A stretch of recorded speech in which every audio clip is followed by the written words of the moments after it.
Oke? Siap, Prof. Ya, pasang ya nalar kita, pasang hati kita, pasang pikiran kita ya. Oke, fokus. Ya, walaupun kita daring, fokuslah ya. Nah, jangan lihat kiri kanan ya, fokus aja ke komputer. Saya cuma 1 jam kok ya. Karena daring itu diperbolehkan cuma 1 jam sebetulnya. Jadi nih perkuliahan 3 jam nih. Aturan daring menurut Dikti itu dibagi 3. 1 untuk tatap muka daring kayak gini nih, disebutnya tatap maya. Ya, yang kedua itu adalah akademik terstruktur. Akademik terstruktur itu adalah belajar kelompok. Jadi 1 jam tatap maya, 1 jam. 1 jam belajar kelompok. Nah, yang ketiga itu 1 jam akademik mandiri. Nah, 1 jam itu tugas sendiri, tugas pribadi. Jadi ada 3. Jadi kita tatap maya itu cuma 1 jam saja. Iya kan, merusak mata kan, ada radiasi ya, itu nggak baik gitu. Ya, gitu. Makanya Dikti memberikan aturan, oke bagi 3 aja ya, gitu. Jadi kuliah 3 jam, tetapi tetap mayanya 1 jam, 1 jam adalah kelompok, 1 jam adalah mandiri. Nah, cuman hari ini kelompok dan mandirinya kita hilangkan dulu ya. Nah, nanti setelah Lebaran baru kita mulai. Oke, siap nih? Siap semuanya? Siap, Prof. Siap. Tuh ya. Oke, sekarang udah ada 20 orang, tuh berarti ada 19 orang yang masuk. Kasihan nih yang belum masuk masalahnya nih ya. Saya akan sharingkan namanya The Marketing Secret ya, yang tidak pernah atau jarang di-sharingkan oleh para pakar marketing yang lain.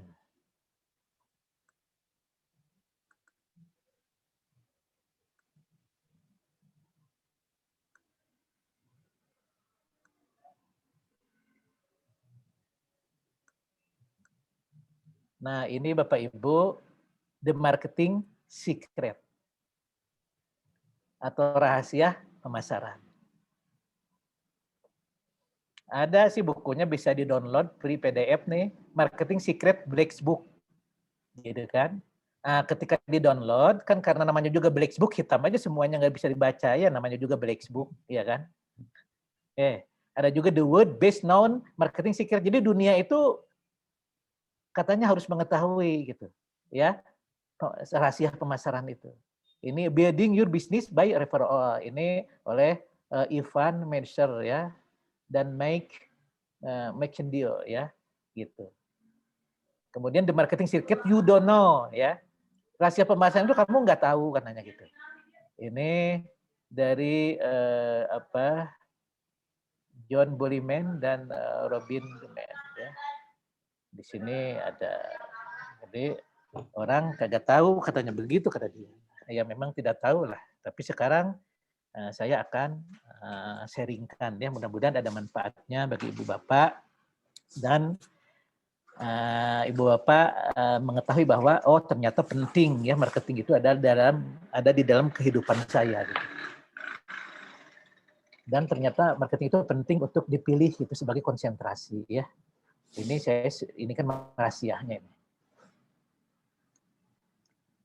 Nah, ada the 12 billion of inside marketing secret ya, discover to direct response television sales. Ini juga mengungkapkan tetapi hanya umum saja ya gitu. Nah, ini Bapak Ibu ada 3 hal ini di marketing secret. Ada 3 hal. Ya, gitu. Jadi kalau yang di rumahnya tidak ribut ya, tidak ada kebisingan gitu, nggak apa-apa, dibuka aja, di-unmute aja supaya bisa diskusi ya, bisa langsung berkomentar. Nggak apa-apa di-unmute juga ya, karena memang tidak mengganggu gitu. Tapi kalau mengganggu di-mute saja ya. Jadi the marketing secret itu ada 3 konsep ya Bapak Ibu. Jadi the marketing secret ada 3 konsep. Ini udah terlihat semuanya ya, udah ya. Sudah, Prof. Ya, konsentrasi ya, fokus ya. Nanti Bapak Ibu dapatnya di sini aja nih ya. Oke. Jadi ada 3 konsep di marketing secret. Yang pertama ada the giving concept ya, atau disebut konsep memberi lah kalau bahasa Indonesianya. Yang kedua ada the perception concept atau konsep persepsi. Kemudian yang kedua ada the happiness concept atau konsep kebahagiaan. Nah, ini adalah kunci sukses dari orang-orang pemasaran. Ya, kenapa mereka bisa mencapai impian mereka? Kenapa mereka bisa mencapai tergantung visinya atau impiannya. Kalau misalnya ingin jadi pengusaha besar, kenapa dia nyampe kayak Bill Gates ya, kayak Bob Sadino gitulah. Kalau di kita ya, dan yang lainnya begitu. Ternyata mereka mengetahui yang namanya the marketing secret ini. Ya, tidak peduli siapapun orangnya yang mengetahui ini, insya Allah orang itu akan sukses.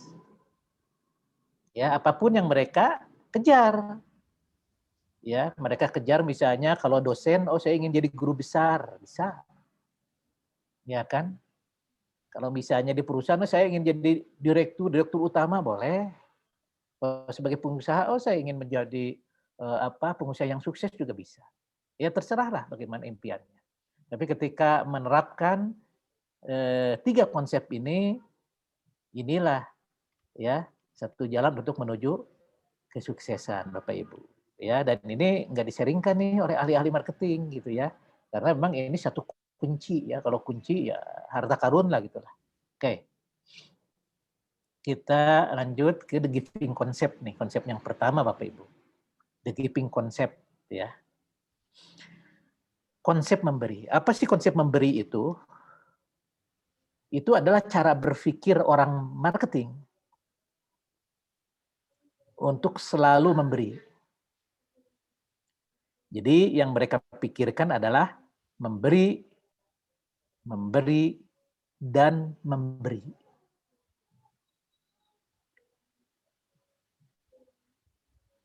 Dan mereka tidak pernah berpikir meminta, meminta, dan meminta. Jadi mereka berpikir memberi. Mereka berpikir apa sih sebetulnya yang bisa saya berikan kepada orang lain. Kalau mereka pegawai negeri, misalnya nih ASN, mereka tentu berpikir apa sih yang mesti saya berikan kepada kantor saya, kepada instansi saya, kepada dinas saya, tempat saya bekerja. Secara lebih umum lagi, apa sih yang bisa saya berikan kepada bangsa saya ini nih? Apa kontribusi saya kepada bangsa ini? Itu yang dipikirkan. Kalau dia seorang pengusaha, apa sih sebetulnya yang bisa saya berikan pada masyarakat? Apa sih yang bisa saya berikan pada konsumen? Apa sih yang bisa saya berikan pada para pegawai saya? Kalau dia seorang dosen, tentu berpikir apa sih yang saya berikan kepada mahasiswa? Apa sih yang mesti saya berikan kepada perguruan tinggi di mana tempat saya bekerja? Apa sih yang bisa saya berikan kepada bangsa ini agar bangsa ini maju, agar bangsa ini bertumbuh, berkembang, ya, bermoral, berakhlak. Itu yang dipikirkan. Ya, lebih sempit lagi. Apabila kita seorang suami, maka berpikir apa sih mesti yang saya berikan kepada istri saya? Apa sih yang mesti saya berikan kepada kedua orang tua saya? Apa sih yang mesti saya berikan kepada anak-anak saya? Kalau saya sebagai seorang istri, maka saya akan berpikir apa sih sebetulnya yang mesti saya berikan pada suami saya? Apa sih sebetulnya yang bisa berikan kepada anak-anak saya? Kepada orang tua saya? Kepada tetangga-tetangga saya? Kepada famili-famili saya? Itu yang dipikirkan. Dan mereka tidak pernah berpikir, apa sih yang mesti saya dapatkan dari suami saya? Dari anak-anak saya? Dari orang tua saya? Seorang suami berpikir apa sih yang mesti saya dapat, tidak pernah berpikir apa sih yang mesti saya dapatkan dari istri saya, dari anak-anak saya, dari orang tua saya, dari famili-famili saya. Seorang anak yang marketing berpikir apa sih sebetulnya yang bisa saya berikan pada orang tua saya, pada teman-teman saya, pada guru-guru saya. Dan mereka tidak pernah berpikir apa sih yang mesti saya dapatkan dari teman-teman saya, dari guru-guru saya, dari orang tua saya, dari saudara-saudara saya. Itulah kunci sukses yang pertama dari marketing, Bapak Ibu. Bagaimana kita berpikir memberi, memberi, dan memberi. Apabila misalnya seorang marketing memberikan informasi kepada teman-temannya, informasi di grup atau informasi secara japri, ya, ada satu informasi penting dia berikan. Kemudian tidak dijawab begitu, baik oleh grup tidak dijawab, atau di Facebook tidak di like misalnya, atau di Instagram tidak di love misalnya, atau di WA walaupun kelihatan sih biru, loh kok biru, tapi tidak dijawab. Itu tidak apa-apa. Jadi seorang marketing sejati ketika dia memberikan sesuatu, tetapi orang yang memberikannya itu tidak berterima kasih, orang yang memberikan itu tidak menjawabnya, orang yang memberikan itu tidak meresponnya, itu tidak apa-apa. Kenapa tidak apa-apa? Karena yang dia pikirkan adalah memberi, bukan menerima.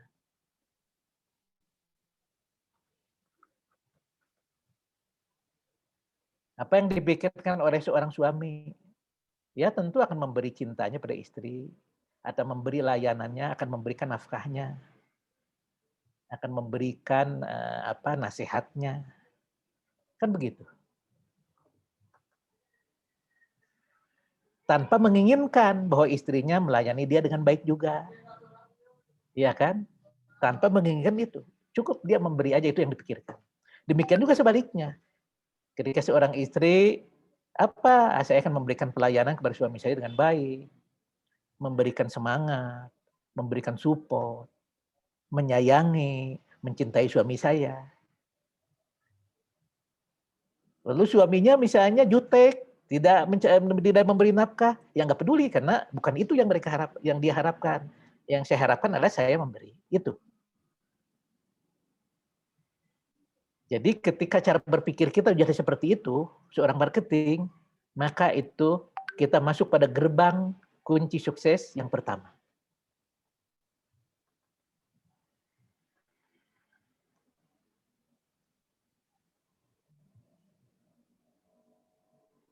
Misalnya kita membantu orang lain, ada yang kesusahan, kemudian kita bantu. Tidak berterima kasih ya nggak apa-apa, karena yang kita pikirkan adalah saya bantu. Kemudian ketika kita kesulitan, dia tidak bantu kita, nggak apa-apa. Kita nggak mengharapkan bantuan orang kok. Yang kita harapkan adalah memberi. Apa sih yang bisa diberikan lagi pada orang lain?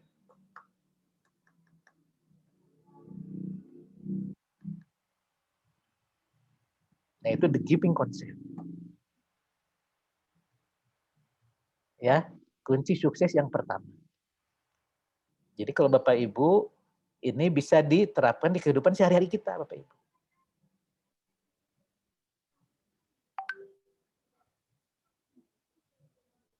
Ketika kita melihat ada seorang perempuan lagi nangis, ditanya kenapa? Suami saya nggak pengertian, suami saya nggak nyayangin saya, suami saya nggak ngerti saya, suami saya bla bla begitu. Jadi apa yang dipikirkan oleh perempuan itu, kenapa dia sakit hati, kenapa dia menangis, karena yang dipikirkan itu adalah apa yang akan dia dapatkan dari suaminya.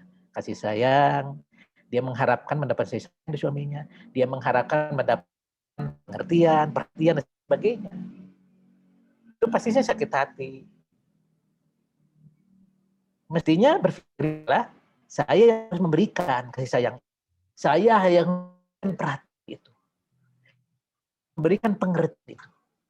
Tidak peduli balik memberikan ke kita, dia balik memberikan perhatian pada dia, itu enggak peduli. Yang saya adalah memberikan perhatian, saya memberikan kasih sayang, saya memberikan layanan, saya memberikan sesuatu yang bermanfaat. Itu orang marketing, Bapak Ibu.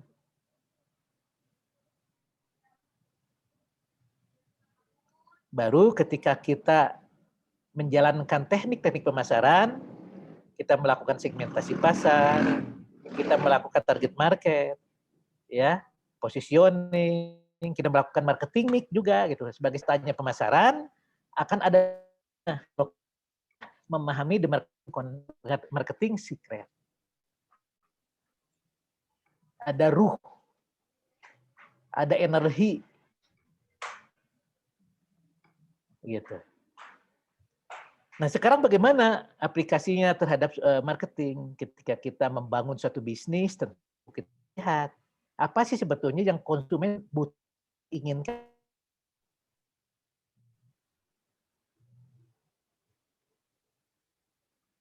Kami akan berikan. Kan begitu, ya. Itu yang dipikirkan. Jadi tidak dipikirkan kalau saya ngasih ke konsumen, memenuhi kebutuhan konsumen, kemudian saya untung berapa ya, itu nggak dipikirkan. Ya, yang berpikir itu bukan orang marketing, tapi orang keuangan. Orang keuangan berpikir bagaimana biayanya, profitnya berapa. Ada bagian lain di perusahaan itu pikir itu. Jadi itu bukan ranah pemikiran kita. Ranah pemikiran kita itu adalah bagaimana kita bisa memberikan solusi kepada konsumen. Udah, itu aja. Nah, memberikan solusi pada konsumen, oh berarti kita hanya di konsumen dengan sebaiknya. Tapi mampu nggak melayani semua konsumen? Oh, tidak akan mampu. Kenapa? Banyak banget. Ada berapa miliar orang di dunia. Mampu. Itu lakukanlah segmentasi. Dikelompokkan orang-orang itu. Dengan karakteristik tertentu. Nah, kemarin udah Pak Dr. Agus mengasihkan bagaimana melakukan. Kenapa dilakukan segmentasi? Untuk memberikan sesuatu solusi pada konsumen. Ya, solusi yang tepat. Sampai pada sasaran, itu maksudnya. Karena berpikirnya memberi. Harus tepat pada sasaran.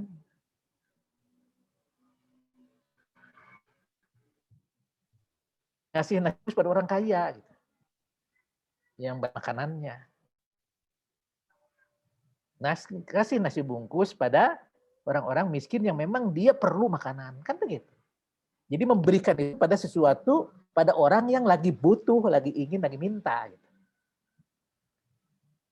Itulah. The need, want, and demand. Nah, itulah dasarnya pemasaran yang sudah dijelaskan oleh Pak Dr. Agus sebelumnya, pas awal pertemuan. Bahwa the marketing concept berawal dari need, want, and demand. Kan begitu, ya. Gitu. Kenapa perlu need, want, and demand? Karena kita perlu memberi. Tapi memberi kepada orang yang memang sesuatu yang mereka butuhkan, sesuatu yang memberikan solusi. Itu disebut the giving concept. Ya, bagaimana bisa dipahami konsep yang pertama?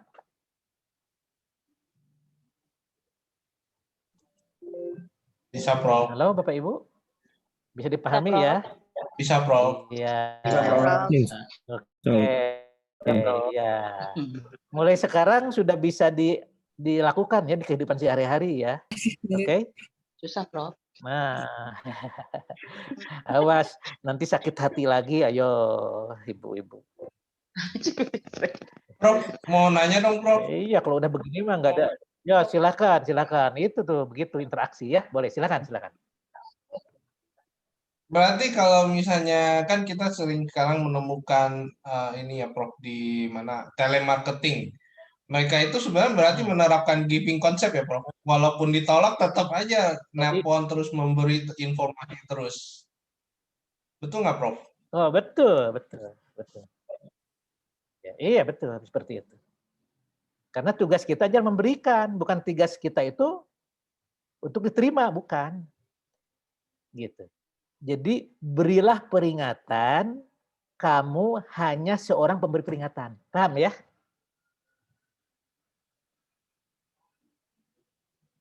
Berilah informasi, kamu hanya seorang pemberi informasi.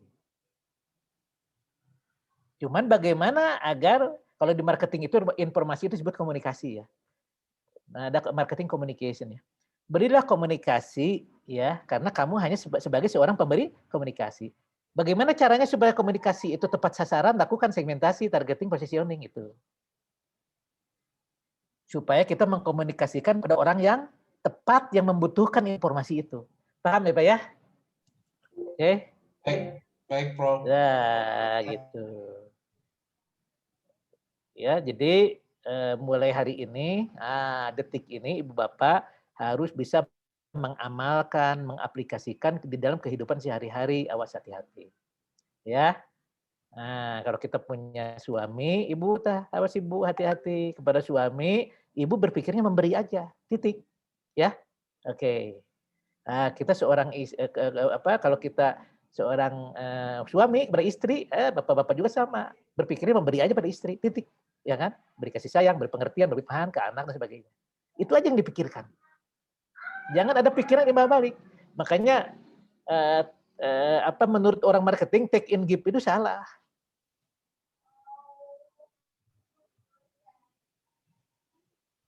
Yang benar itu adalah give and give. Gitu ya. Jadi take and give itu nggak ada tuh. Yang benar itu adalah give and give. Ya. Nah itu ada the giving konsep. Oke, sudah dipahami ya giving konsep ya. Saya akan masuk ke konsep yang kedua. Bagaimana? Udah siap? Bisa ya? Ya, siap. Oke, berarti udah bisa. Nih, udah sehari-hari. Ya. Nah yang kedua itu lebih sulit ya daripada yang pertama. Yang kedua itu namanya ada the perception concept. Jadi the power of perception, ya, the perception concept, nature and concept of perception.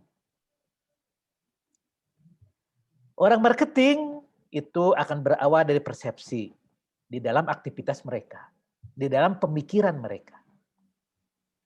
Sedangkan orang-orang selain marketing seperti SDM, produksi operasi, keuangan, akuntansi dan sebagainya, mereka berawal dari kenyataan di dalam pemikirannya.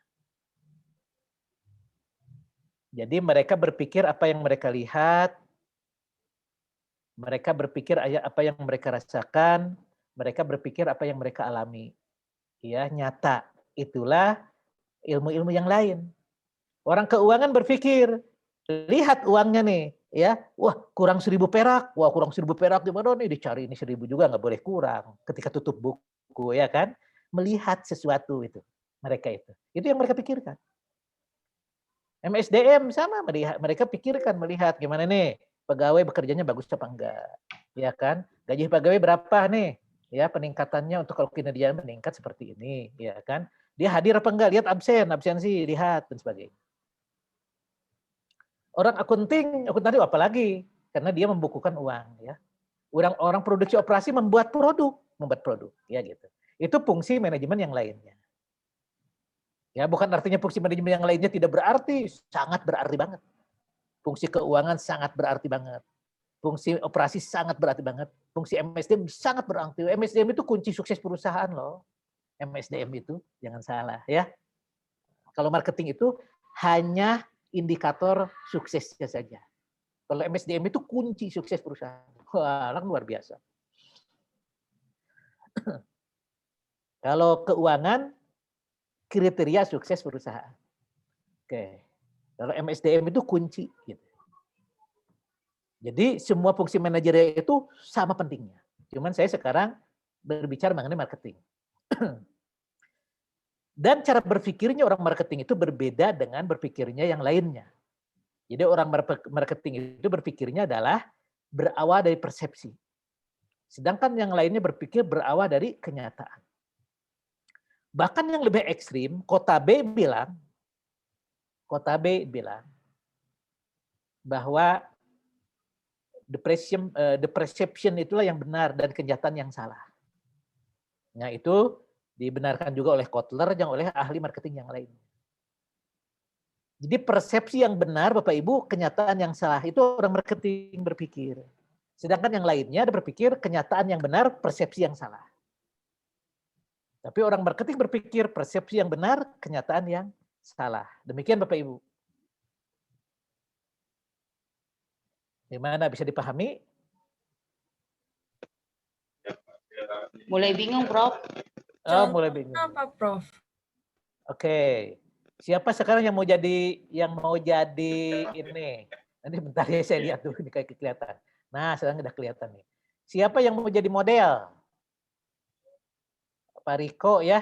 Pak Riko. Model naon, Pak? Nah, siap jadi model Pak Riko? Siap, Cocok siap tuh, jadi model Pak nggak? Riko, cocok. Berwibawa dan Cocok. gagah. Nah, Pak Riko berwibawa dan gagah. Ya. Penuh daya Siap jadi pesona, Pak. Banget. Pak. Siap jadi model Pak Riko ya, siap Pak, ya.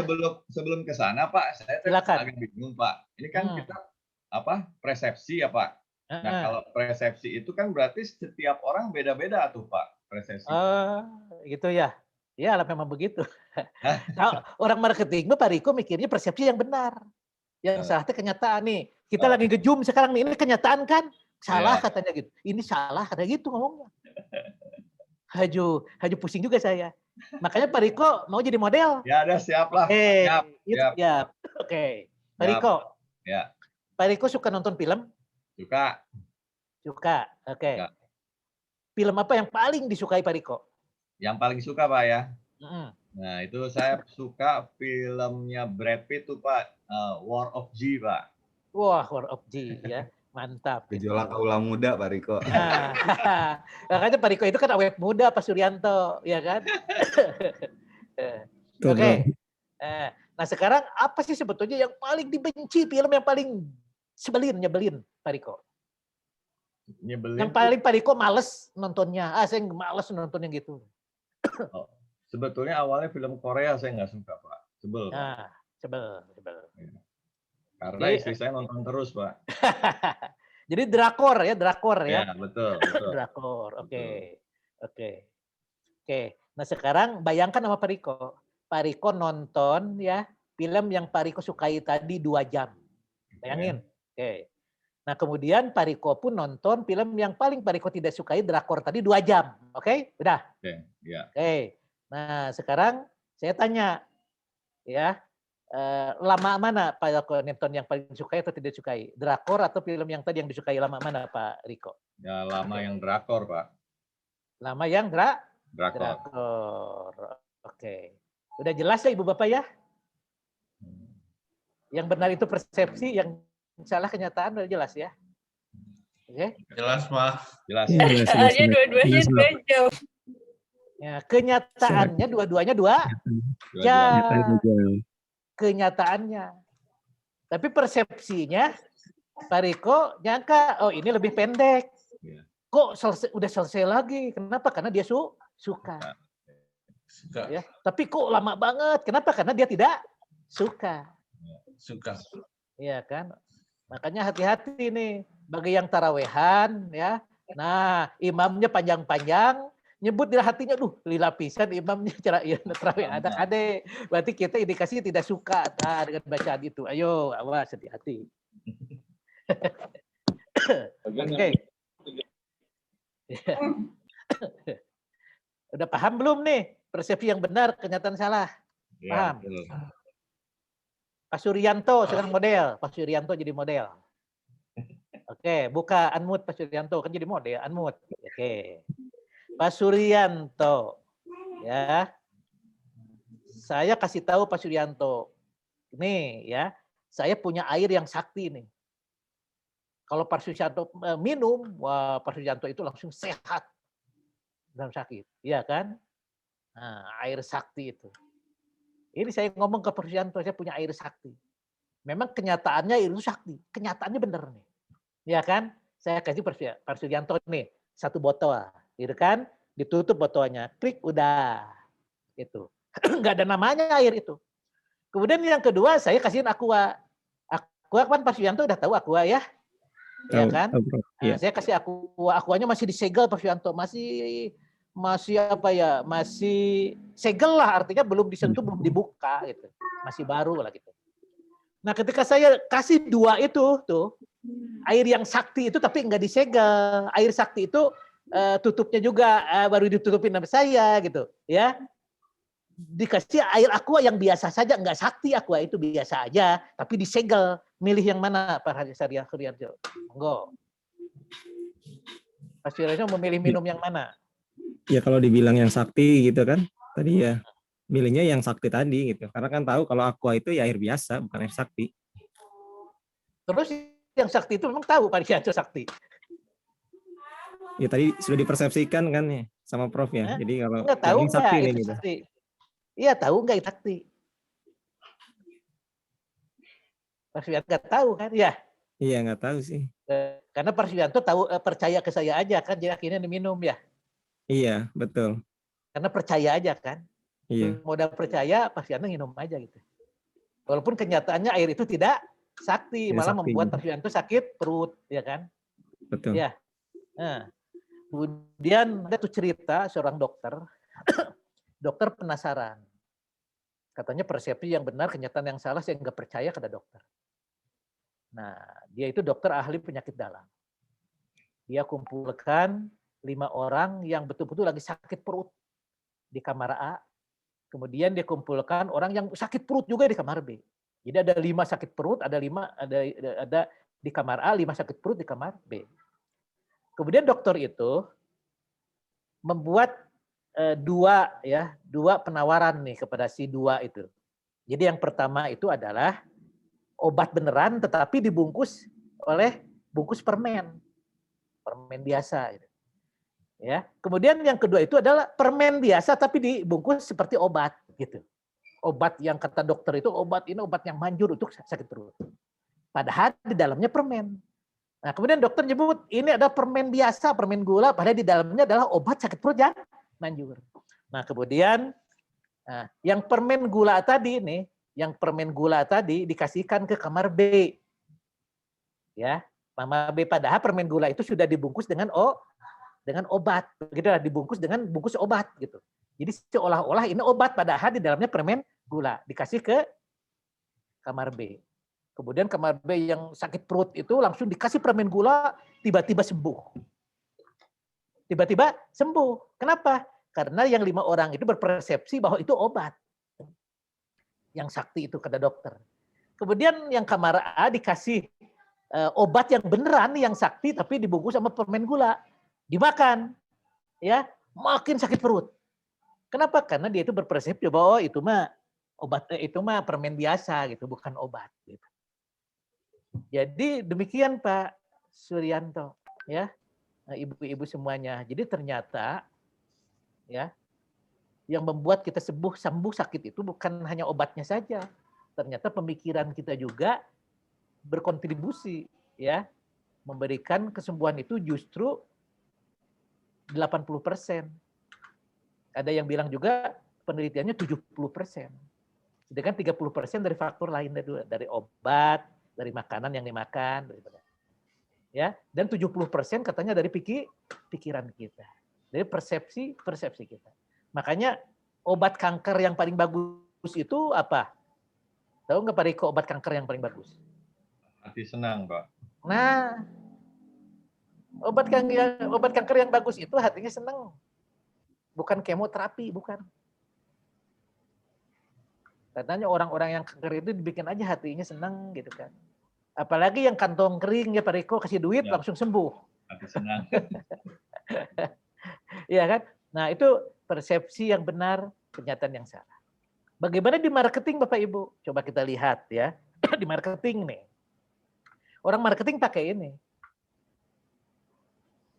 Kalau misalnya nih saya sebut sebut produknya, kemudian apa yang diingat pertama kali ya.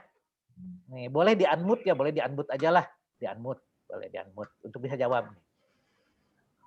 Kalau saya sebut margarin, apa yang diingat Bapak Ibu? Blue Band. Blue Oke. Band. Blue Band, Prof. Blue Band. Kalau saya nyebut pasta gigi, apa yang diingat? Pepsodent, Prof. Pepsodent, ya. Iya kan? Kalau saya nyebut air mineral dalam kemasan, apa yang? Wah. Wah, Prof. Kalau saya nyebut mie instan, apa yang dipikirkan? Ada Indomie, Prof. Nah, itu Bapak Indomie. Ibu. Iya. Itu dari mana itu? Dari persepsi. Gitu. Itu namanya adalah top of mind. Jadi brain yang ada di top di kepala kita itu yang paling kan di kepala kita itu bagai seperti perpustakaan. Jadi buku itu tersusun rapi, gitu, yang ada yang bawah, ada yang atas. Nah, yang di atas itu yang brain tadi yang langsung diingat oleh kita. Jadi secara refleks kita akan ingat brand itu. Ya, misalnya nih mobil keluarga. Kijang. Tuh langsung ingat Pak Riko, Kijang, langsung begitu, ya kan? Jadi Kijang itu ada top of mind, ya Kijang Avanza, Kijang Innova, kan Kijang semua itu, ya kan? Kenapa Xenia dan Avanza itu kan sama? Xenia Avanza itu sama Bapak Ibu. Kalau Bapak Ibu perhatikan ada kaca di Xenia, dilihat Avanza mereknya itu. Kalau Bapak Ibu perhatikan ada kaca di Avanza atau spion, dilihat Xenia mereknya itu. Karena memang itu co-branding namanya itu. Ya, co-branding. Jadi dua brand yang bekerja sama. Tapi kenapa Avanza lebih mahal dari Xenia? Ya, kenapa lebih mahal? Apa cost-nya lebih mahal Avanza daripada Xenia? Sama cost-nya. Kalau dibuatnya juga sama. Owner dianya juga sama. Kenapa lebih mahal? Katanya mesinnya beda katanya, Prof. Iya, tapi kan berbeda sekali harganya. Justru mesin itu owner dia yang dibanding karoseri itu mahal karoseri daripada mesin. Iya kan? Brandingnya sih, Prof. Persepsi masyarakat terhadap brand. Brand Toyota. Betul, persepsi masyarakat terhadap brand. Berbeda. Kan begitu ya. Berbeda persepsi terhadap brand. Itu baru di satu faktor harga. Ya kan dari satu faktor. Nah, kemudian kan Blue Band kan sekarang memang Blue Band itu kan punya ini apa? Punya apa? Market share yang paling banyak. Atau menguasai pasar lah di dalam margarin ya, produk margarin itu Blue Band itu memang menguasai pasar. Kemudian ada satu margarin lain yang ingin dibikin gitu. Ingin diproduksi gitu. Dia ingin ngalahin Blue Band. Yang baru nih. Tapi bisa nggak ngalahin Blue Band? Kan sulit, udah nggak? Ya kan? Blue Band udah di pasaran, udah luas. Sulit sekali untuk ngalahin Blue Band. Ya kan? Nah, akhirnya dia memanggil konsultan dari Amerika. Namanya adalah Andersen Consulting Group. Wah, kan gitu ya. Dia panggil karena dia kadung membuat perusahaan yang besar, udah berinvestasi, terusin aja lah bikin produk margarin katanya. Biar ada Blue Band juga kita lawan, kita panggil. Nah, kemudian dipanggillah konsultan itu. Pak Bong Wingki ya. Nah, ketika dipanggil konsultan, kata konsultan, Anda tidak akan bisa mengalahkan Blue Band. Bagaimanapun juga. Karena Blue Band sudah ada di dalam pikiran masyarakat. Ketika nyebut margarin, berarti masyarakat berpikir Blue Band. Enggak akan bisa. Loh, jadi gimana caranya? Tapi kita harus produksi. Oh, bisa. Kalau mau produksi boleh-boleh aja. Tapi jangan mengalahkan Blue Band. Loh, gimana caranya kalau saya dengan mengalahkan Blue Band? Ada caranya. Cara bagaimana? Caranya saya akan survei dulu. Namanya adalah marketing research. Saya akan riset dulu, riset pasar, market research. Kata konsultan. Akhirnya konsultan riset pasar. Nah, setelah konsultan riset pasar, hanya satu pertanyaan aja yang diberikan. Jadi dalam marketing itu unik Bapak Ibu. Satu pertanyaan juga bisa berubah dunia. Nah, itu kan. Hanya satu pertanyaan aja. Kepada ibu-ibu di Indonesia. Nah, pertanyaannya begini. Ibu-ibu, apa sih sebetulnya yang ibu-ibu ketahui mengenai Blue Band? Begitu ditanyanya. Blue Band langsung ditanyanya. Ya, yang punya market share paling besar. Nah, 80% ibu-ibu menjawab bahwa Blue Band itu adalah margarin yang saya simpan di meja makan. Jadi ketika anak saya mau sekolah, langsung dioles rotinya dengan Blue Band. Bikin roti, bikin bolu, saya pakai Blue Band, Pak. Begitu. Iya kan? Nah, gitu. Untuk ngoles mentega di bolu itu saya pakai bikin Blue Band. Makanya saya Blue Band itu simpan di meja makan, begitu. Oh, begitu. Oke. Nah, akhirnya dia datang menghadap lagi kepada perusahaan itu. Oke, jadi hasil surveinya bahwa ibu-ibu melihat Blue Band itu disimpan di meja makan. Untuk anaknya sekolah dan bla bla bla dijelaskan. Nah, terus apa hubungannya dengan kita? Lalu bagaimana kita? Nah, kata konsultan begini. Berarti kita harus buat margarin yang tidak disimpan di meja makan, Pak Riko, Ibu Siti. Tapi margarin yang disimpan di dapur. Oke, bikin namanya. Namanya adalah Simas Margarin Dapur. Begitu. Bikinlah Simas Margarin Dapur. Ya, penjualannya meningkat. Kenapa meningkat penjualannya? Karena tidak bersaing dengan Blue Band. Karena ibu-ibu berpikir Blue Band itu untuk di meja makan, berarti saya harus beli lagi margarin untuk di dapur. Untuk masak ayam, untuk masak sayuran, untuk masak telur, nah minyaknya pakai margarin dapur aja deh. Begitu mikirnya si ibu-ibu itu. Bahkan saya waktu jalan-jalan waktu itu ke Giant di Bandung, ya waktu Giant masih ada di Pastur ya, sekarang udah bubar Giantnya. Saya jalan-jalan waktu itu nganter istri saya, nah kemudian saya lihat ada ibu-ibu, dia ngambil Blue Band, juga ngambilin margarin dapur. Saya bingung, saya tanya, Bu, loh kan Blue Band dan margarin kan dengan Simas kan sama, warnanya juga sama, rasanya juga sama, manfaatnya juga sama loh. Kenapa dibeli dua-duanya? Kata ibu itu, oh Bapak tidak tahu. Tidak tahu apa? Begini Pak, kalau Blue Band saya simpan di meja makan. Tapi kalau Simas margarin dapur saya simpan di dapur. Iya kan? Nah kenapa bisa seperti itu? Rasanya sama, warnanya sama, manfaatnya sama. Tapi kok bisa berbeda? Kenapa seperti itu? Karena berbeda dipersepsikan oleh konsumen. Konsumen berpersepsi bahwa Blue Band simpan di meja makan, Simas margarin dapur simpan di dapur. Demikian Bapak Ibu. Itu adalah the perception concept yang digunakan ya. Digital marketing itu adalah kunci sukses yang kedua. Jadi oleh karena itu Bapak Ibu pernah enggak nah ini nih mau lebaran nih, iya kan? Kalau mau lebaran itu kan semua kan padat nih. Parkir susah. Pernah enggak parkir yang susah itu kita kesulitan?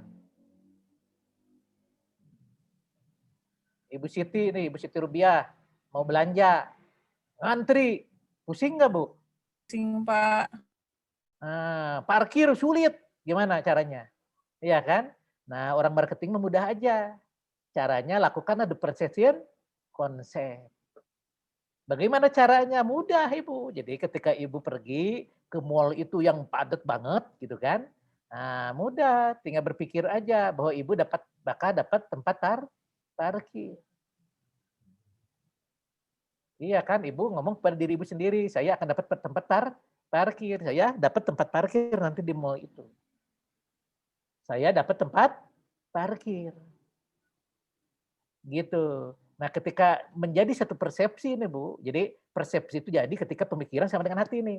Ketika hati klik dengan pemikiran. Kapan hati kita klik dengan pemikiran? Hati kita klik dengan pemikiran ketika kita berpikir sesuatu, hati kita nyaman, Pak Riko.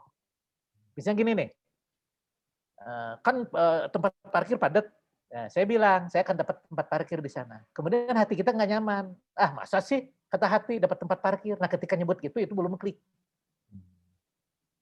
Nah, pengalaman saya ke BEC, itu enggak Bandung Electronic Center. Jadi kalau hari Minggu ke BEC, wah nggak akan dapat tempat parkir. Udah. Nah, saya ke BEC. Saya bilang ke diri saya akan dapat tempat parkir di lantai 2. Dah, titik. Itu aja. Kemudian hati saya ngomong, nggak mungkin, hari Minggu kan macet, kata hati saya. Saya ngomong lagi yang kedua, saya akan dapat tempat parkir lantai 2. Kata saya bilang dulu, ya kemungkinan kecil deh, begitu. Saya ngomong ke hati saya lagi, tegaskan lagi, saya akan dapat tempat parkir di lantai 2. Kemudian hati saya bilang, ya oke lah 50-50, begitu katanya. Oke, saya tegaskan lagi ke hati saya, saya itu akan dapat tempat parkir di lantai 2. Hati saya bilang, oke, ya kemungkinan besar deh.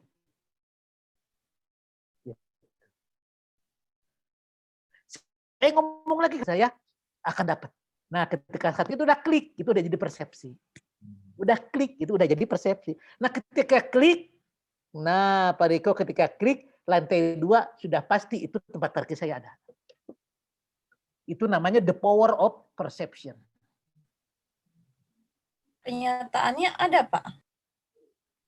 Nah, kenyataannya mah ketika saya datang ke sana, ke BC, ngontri. Mobil ke-1 ditolak, katanya full. Tuh parkir sebelah sono tuh rada jauh. Gitu Pak Ibu Siti. Mobil yang kedua, ditolak lagi tuh parkir jauh. Mobil yang ketiga, nah yang ketiga itu di depan saya, ditolak juga. Ada palang, full. Nah, ketika mobil saya datang, si puanya itu dibuka. Silakan Pak masuk. Begitu katanya. Saya masuk deh ke parkiran lantai pertama. Lantai pertama penuh, nggak apa-apa. Kan lantai pertama untuk VIP. Untuk apa ya namanya VIP itu yang bayarnya mahal apa tuh? Palet parking. Palet parking. Iya kan palet udah. Palet. Kemudian saya masuk ke lantai kedua. Nah ini nih saya tempatnya ada. Gitu Bu Siti. Ternyata yang kedua juga penuh. Wah penuh kan. Nah, tapi saya berpikir bahwa ada. Walaupun penuh nggak peduli. Ada. Kemudian saya masuk ke lantai 3.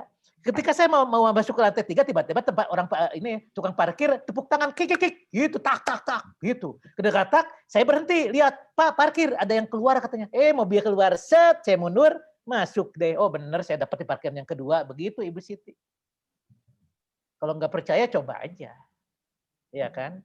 Tapi harus menggunakan the power of perception. Bagaimana the power of perception itu bisa kita dapatkan? Cara dengan afirmasi Bu, afirmasi positif. Afirmasi itu adalah kalimat yang kita sebutkan berulang-ulang. Tapi hati-hati ya, jangan digunakan sembarangan ini ya. Oke, jangan digunakan sembarangan nih Pak Bung Wingti ini. Ya, afirmasi ini. Karena afirmasi itu akan terjadi. Pak, berarti itu mungkin bisa juga dipraktekkan ini Pak ya. Misalkan kita pengen mudik ada penyekatan, kita yakin lolos, bisa Pak itu ya. Iya, tapi hati kita harus yakin. Paham ya? Harus klik. Ketika kita nyebut lolos, tapi hati kita rada nggak klik, ya nggak bisa. Nggak jadi persepsi. Paham ya? Oke? Itu yang namanya menggerakkan semesta itu, Pak. Nah, itu namanya mestakung, semesta mendukung, kata Pak ini. Kata Pak. Siapa namanya itu tuh yang ahli fisika itu, profesor ahli fisika itu? Stephen Hawking, Pak. Lupa. Bukan, yang orang Indonesia. Yohanes Surya. Yohanes Surya. Ya, Yohanes Surya nyebut ya. Nah, Yohanes Surya itu nyebutnya adalah mestakung, semesta mendukung katanya. Nah, itu the perception concept dia lakukan. Dia sebut mestakung, semesta mendukung. Itu lakukan, Ibu Siti. Saya bahkan pernah melakukan waktu mau ujian sidang doktor. Wah, ketika di Unpad itu kan serem-serem tuh tahun 2004. Wah, kan serem-serem kan. Wah. Ujian waktu minggu pertama sampai nangis tuh Permapendusna teh, dimarah-marahin ya kan. Pas bagian saya, saya datang sejam sebelum ujian dimulai. Nah, saya datang masuk ke ruang ujiannya, saya lihat kursinya masing-masing, saya bayangin nih orang-orangnya, ya kan? Si Prof ini bagus, si Prof ini baik, si Prof ini begitu aja saya. Ya, hati saya menyetujui nih. Bangun persepsi saya nih. Iya kan? Nah, ketika saya ujian, apa yang terjadi sesuai apa yang kita pikirkan. Akhirnya setelah ujian terbuka, yang nonton itu berkomentar, nggak rame katanya. Ujian ini. Loh, kenapa nggak rame? Nggak rame aja, pertanyaannya gitu-gitu aja, nggak rame. Gitu. Iya kan? Baik. Iya kan? Coba aja dipraktekin, ini bisa dipraktekin. Orang marketing praktekin ini. Oke ya, untuk membangun kesuksesan dia. Tapi itu berapa persen Pak peluang ngeklik terjadinya seperti itu Pak? Ada peluang lossnya nggak Pak? Peluangnya 100%. Oke, Pak ya? Iya. Iya, kalau udah menjadi persepsi Pak. Oke, tapi kenapa gagal? Kenapa gagal? Karena tadi belum klik antara pikiran dan hati. Belum klik. Udah dilakukan. Oke ya? Gitu. Makanya dia akan melakukan berulang-ulang. Misalnya nih, telepon, Pak, ada produk ini. Oh enggak, saya enggak itu. Oke, satu udah. Kedua, Pak, ada produk, enggak, gitu. Terus saya diulang-ulang untuk telepon.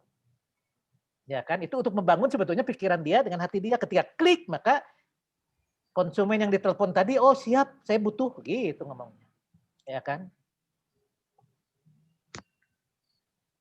Oke, ini dilakukan. Makanya the perception konsep hati-hati Bapak Ibu harus dibangun, the positive and the positive thinking and positive feeling ya. Jadi berpikir positif dan berperasaan positif. Itu dibangun ya. Jadi orang marketing selalu membangun positive thinking and positive feeling. Oke. Bagaimana, udah paham untuk yang kedua? Mungkin sharing aja nih Silakan. Pak Nandan. Silakan. Ya kebetulan saya pernah terima perception konsep ini dari tahun 2007 Pak. Ya. Ya, waktu itu di sharing sama atasan saya. Betul. Waktu itu diceritain persis seperti yang Bapak Nandan cerita. Habis itu saya disuruh bikin target, Pak. Kamu pikirkan buat 2009, 2010, saya bilang. 2009 saya mau kerja ke tempat kerja naik motor sendiri gitu. 2010 saya mau bawa mobil ke tempat kerja. Dan itu terjadi, Pak. Walaupun mungkin waktu itu saya cuma mikir, saya pokoknya kerja bawa mobil gitu. 2009 saya beli motor, 2010 saya dapat fasilitas mobil dari perusahaan gitu. Dan hal ini yang saya lakukan terus-menerus sampai saat hari ini saya kerja. Kebetulan saya memang marketing juga, Pak. Jadi biasa di set up sama atasan tiap akhir tahun kan ada budget ya, Pak ya. Kebetulan tahun ini budget saya naik 70%, Pak. Waktu maksudnya di masa pandemi ini naik 70% gitu. Malah luar biasa, Pak Bong. Ya. Bonusnya bagi-bagi, Pak. Ya secara hitungan matematika sih hampir sulit gitu kan dengan kondisi pandemik seperti ini gitu kan. Tapi sampai bulan Mei ini saya sudah menutupi budget untuk sampai bulan Juli gitu. Jadi ada aja gitu hal-hal yang nggak terduga karena saya hanya berkeyakinan budget segini pasti bisa lah gitu. Walaupun pada akhirnya budget saya dikurangin, tapi kan pencapaian saya tetap over gitu jadinya. Saya sempat komplain gitu, kok 70% yang lain cuma 10-20 gitu kan. Ternyata ada salah hitung segala macam, cuma sudah berjalan sampai 4 bulan gitu, baru direvisi. Tapi pencapaian saya ya sudah sampai bulan Juli. Itu sih yang saya terapkan sih Pak, perception konsep itu. Betul. Nah itu tuh terbukti ya Bapak Ibu ya. Nah Pak Bong udah membuktikan, ya kan? Itu baru satu perception konsep ya. Nah, cuman Pak Bong nanti harus dibarengi dengan the giving konsep tadi Pak Bong ya, giving konsep ya. Jadi ada satu power lain lagi yang memang menutupi power yang satu ini. The power of perception itu power yang gede, tapi masih ada celah. Itulah celahnya itu ditutupin oleh the giving concept gitu. Jadi contoh begini nih. Nah, kita melakukan misalnya penjualan nih, ya saya harus closing, ya kan? Tapi sempat berpikir dalam hati kita mengharapkan closing, paham Pak Bong ya? Ya kan? Sebetulnya jangan mengharapkan closing. Pokoknya kita harus closing, tapi jangan mengharap closing. Lakukan saja, ya kan? Dengan power of perception. Itu, ya. Makanya ada satu celah yang memang harus betul-betul dijaga hati dan pikiran kita itu gitu. Dijaga luar biasa. Oke, Pak Bong udah luar biasa ya. Udah bisa. Salah satu konsep giving konsep yang saya terapkan di customer juga, saya selalu memberikan informasi Pak. Jadi beberapa kayak customer itu selalu nanya, Pak, produk ini untuk apa sih? Produk ini untuk apa? Produk ini bisa beli di mana? Walaupun saya nggak menjual dan saya tidak punya produk itu, saya selalu berusaha memberikan informasi selengkap-lengkapnya ke customer, Pak. Betul, jadi, itu. Begitu mereka butuh apa, yang pertama dicari itu saya gitu. Terlepas saya punya nggak punya, mereka nyari saya dulu gitu, Pak. Itu yang saya selalu coba terapkan sih, Pak. Betul. Jadi terbukti Pak Bong ya, terbukti ya. Betul, Pak. Iya, itu Bapak Ibu. Bapak. Itu Bapak Ibu. Enggak, testimoni Pak, kalau Pak Bong bener Pak. Soalnya dia di grup kita itu Pak, dia kasih informasi semua Pak, padahal kita nggak minta Pak. Mantap Pak Bong, mantap, bagus. Sampai malam-malam mau tanya beliau juga direspon itu Pak. Luar biasa ya. Oke. Nah itu, jadi artinya marketing itu penting loh untuk dipilih. Konsentrasi marketing itu nggak dapat di konsentrasi yang lain gitu. Itu yang saya sharingkan ya gitu. Oke, Kita boleh yang ketiga sekarang ya konsepnya ya. Ya. Yang ketiga ada the happiness concept Bapak Ibu. Ini yang paling penting, ini yang paling hebat, ini yang paling powerful Bapak Ibu. Ya kan di dalam marketing nih. Yaitu the happiness concept. Nah, the happiness concept itu bagaimana cara berpikir ya the unconditional happiness Bapak Ibu. Bagaimana kita membangun pemikiran kita, hati kita itu bahagia pada kondisi apapun. Bahagia pada kondisi apapun. Tidak peduli kondisinya apapun, kita harus tetap bahagia. Kenapa? Karena bahagia itu adalah pilihan, Bapak Ibu. Bahagia itu adalah pilihan. Ya. Dan Allah sudah ngasih kebahagiaan itu dalam diri kita, Bapak Ibu. Cuman kebanyakan orang itu tidak memilihnya.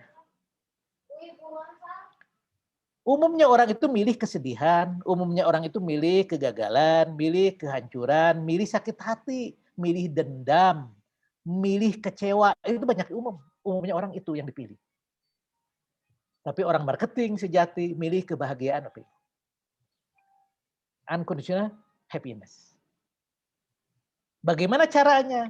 Caranya simpel. Orang psikologi modern, ya, orang psikologi, pakar psikologi menyarankan ya kepada orang marketing untuk selalu bahagia mudah.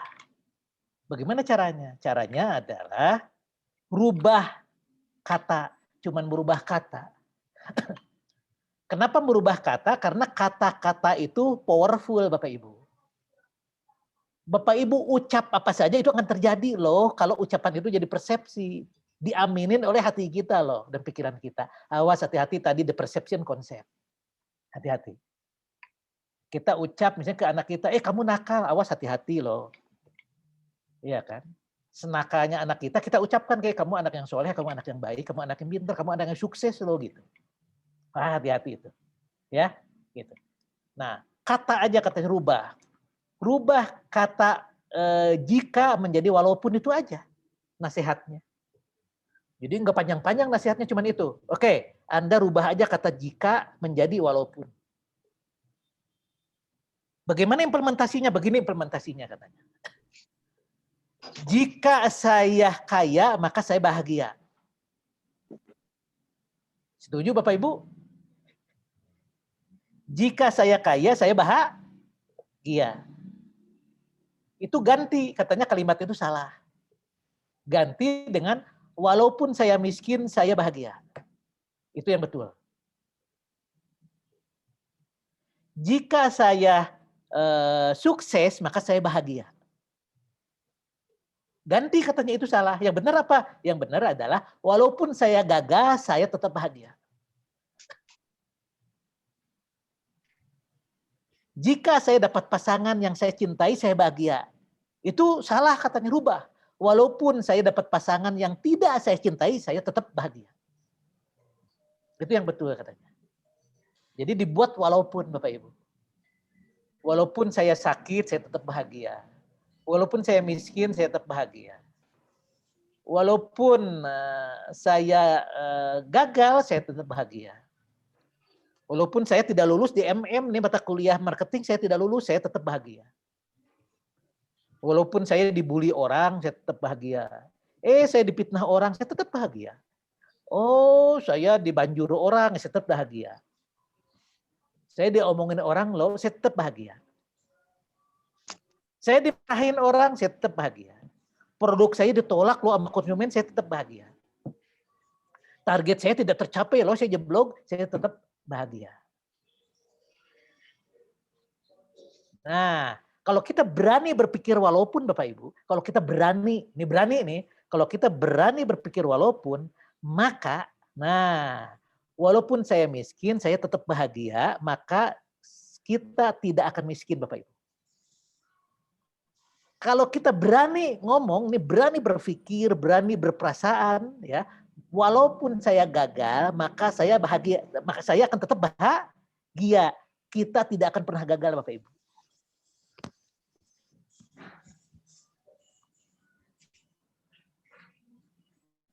Walaupun saya dibully orang, saya tetap bahagia.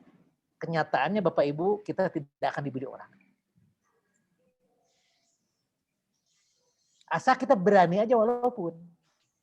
Tapi pada umumnya orang belaninya jika. Jika saya tidak dibully, maka saya bahagia. Kalau dibully berarti sedih. Pada umumnya, makanya ada yang sakit hati, ada yang sedih. Ditolak konsumen ini produknya sakit hati, sedih. Putus asa, give up, dan sebagainya. Karena itu tidak perlu ada, Bapak Ibu. Kita harus selalu happiness. Makanya orang marketing itu nggak percaya dengan ungkapan ini. Berakit-rakit ke hulu, berenang-renang ke tepian. Berakit-rakit ke dahulu, bersenang-senang, kemudian itu nggak percaya kalau orang marketing. Orang marketing itu percayanya berenang-renang ke hulu, berenang-renang ke tepian. Bersenang-senang dahulu, bersenang-senang kemudian, Bapak Ibu. Ada survei majalah Fortune, survei pada 100 orang terkaya di dunia termasuk Bill Gates. Disurvei, dan ini orang yang punya Google itu tuh, ya, punya Google, disurvei. Yang punya YouTube juga disurvei. Nah, dari 100 orang itu 99% nyebut bahwa saya bahagia dulu baru sukses. Bukan sukses dulu, tapi saya bahagia dulu baru sukses. Nah, diwawancari loh, kok sampai begitu? Kenapa? Karena saya mengawali bisnis saya dengan kebahagiaan. Saya berjuang, mati-matian, ditolak terus beberapa kali, sampai ratusan kali saya ditolak, tapi saya lakukan dengan kebahagiaan. Kemudian produk saya diterima, saya bahagia. Kemudian saya sukses, saya bahagia. Demikian Bapak Ibu, itu yang disebutkan oleh Bill Gates. Bill Gates itu udah 170 kali ditolak konsepnya tuh, Microsoft itu. Thomas Alva Edison tahu 2000 kali ditolak, Bu, Bapak Ibu. Gagal percobaannya. Ke 2001 baru hidup tuh lampu pijarnya.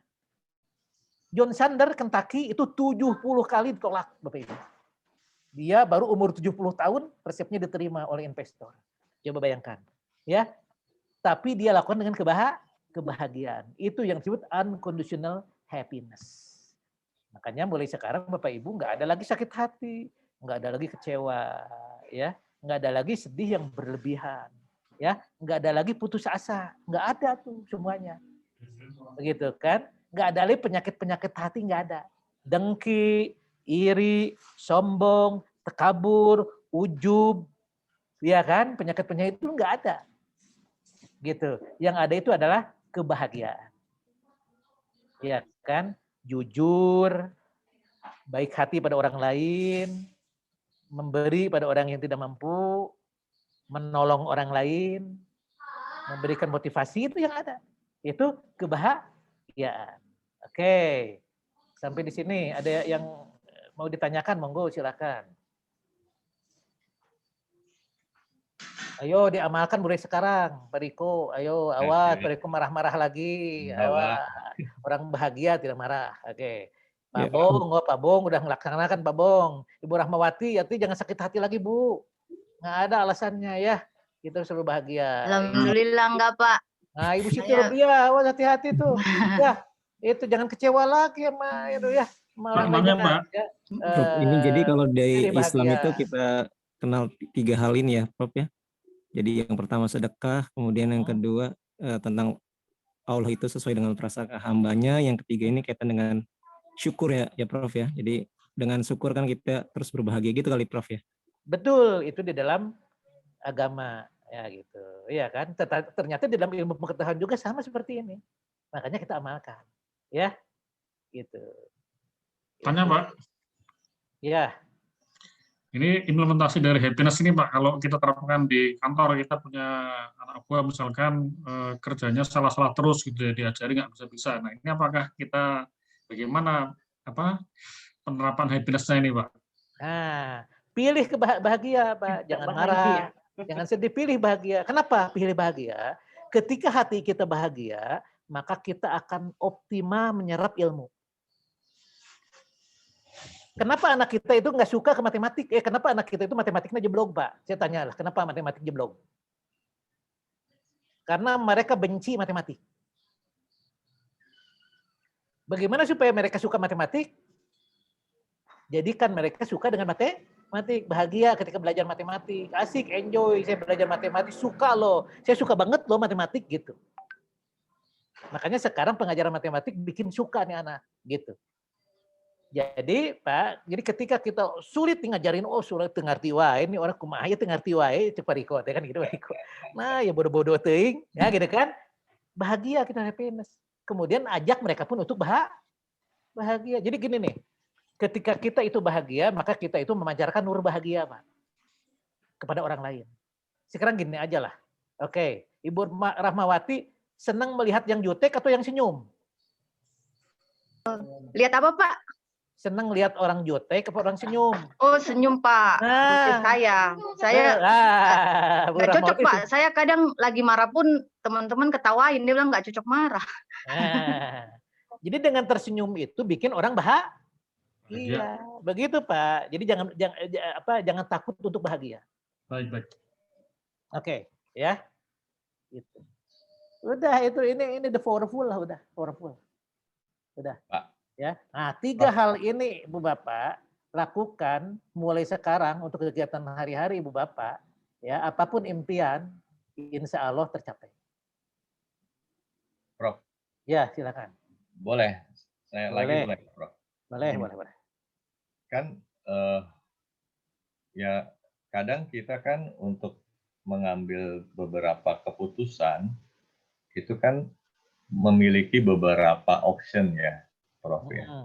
Ya kan. Nah, tadi kan ada konsep giving, terus perception sama happiness.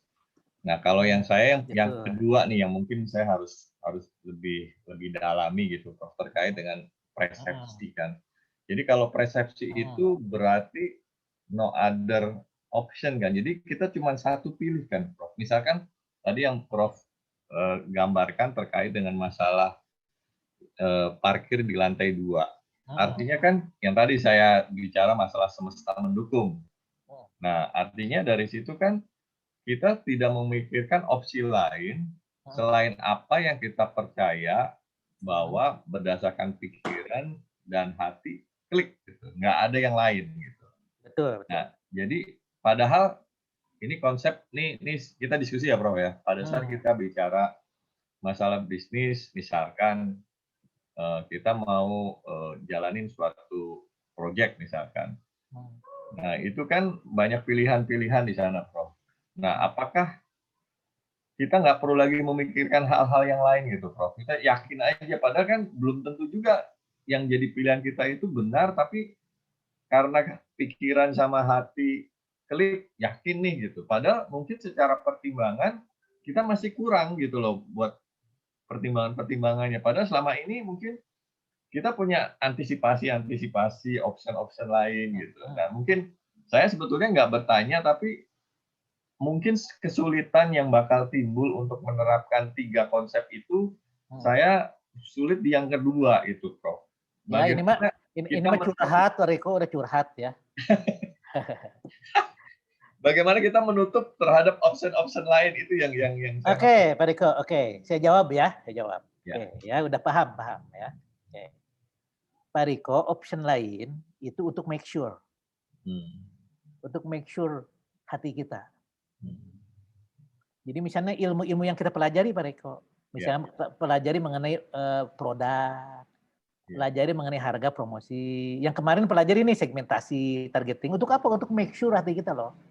Untuk make sure pemikiran kita, keyakinan kita jadi lebih loh. Kalau syariatnya itu kan syariat itu teknis ya.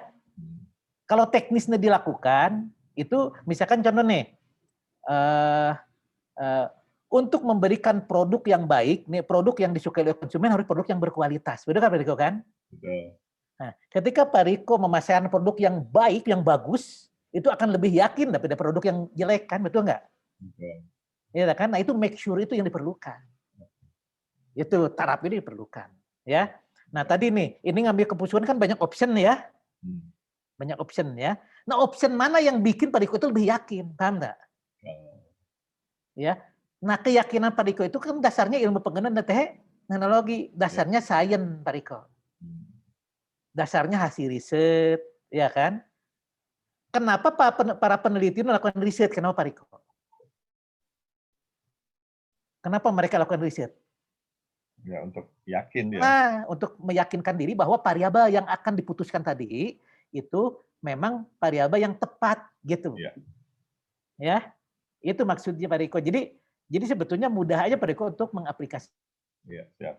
itu sejalan sebetulnya dengan opsi-opsi yang Pak Riko tadi pikirkan. Jadi kita tidak tidak saya yakin buta, nggak begitu, beda ya. Jadi di dalam ilmu pengetahuan itu di samping hakul yakin itu ada aino yakin. Aino yakin itu keyakinan kita ketika kita melihat, keyakinan kita ketika kita mempelajari sesuatu, gitulah, gitu kan? Setelah kita pelajari, kita tahu ilmunya, kita lakukan. Itu kan yakin daripada kita nggak mempelajari, kita nggak tahu ilmunya, kemudian kita lakukan. Karena apabila kita melakukan sesuatu yang kita nggak tahu ilmunya, ujung-ujungnya apa Pak Riko? Kehancuran. Ya kan? Gitu. Iya, jadi kalau kita memberikan pekerjaan yang bukan ahlinya, tentu akan kehancuran, gitu. Gitu, karena mereka tidak akan yakin. Pikir dan hatinya itu nggak akan klik, Pak. Persepsinya nggak akan nyambung, Pak. Kalau orang yang tidak yakin, kalau orang yang memang tidak ahli, gitu. Itu diperlukannya, ya. Oke, paham Pak Riko ya? Paham, Prof.